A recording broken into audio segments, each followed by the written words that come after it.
Бүгін біздер ц дыбысы мен әрпімен танысатын боламыз. Ц дыбысын айтып көрейікші. Қалай айтылып тұр? Кедергіге ұшырап қалып тұр. Сондықтан бұл дауыссыз дыбыс болады. Көк түспен белгіленеді.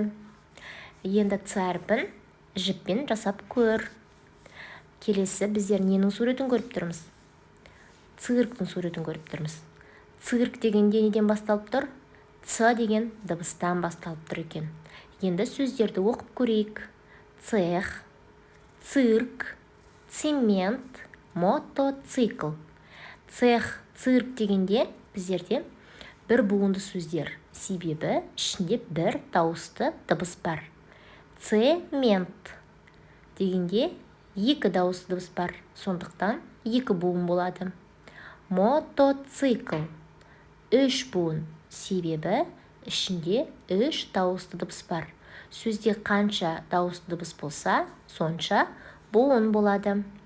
Келесі циркте деген мәтінді оқып көрейік. Мен циркке жиі барамын.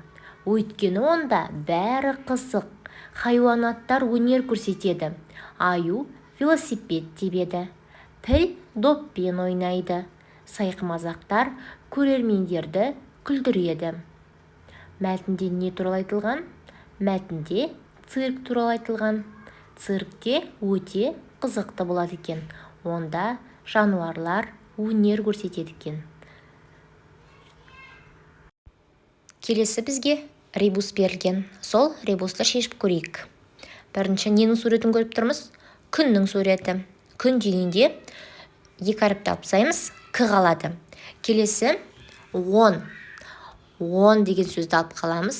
Келесі ц. Содан кейін керіктің суреті. Керік дегенде кіні алып тастаймыз. Содан кейін екі соңғы әрпін алып тастаймыз. От дегенде 10 алып тастаймыз. Сонда бізде концерт деген сөз шығады.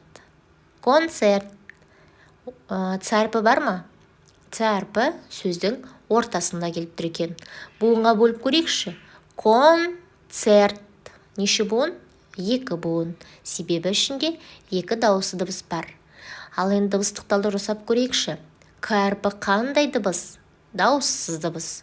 О дауысты дыбыс. Н дауыссыз дыбыс.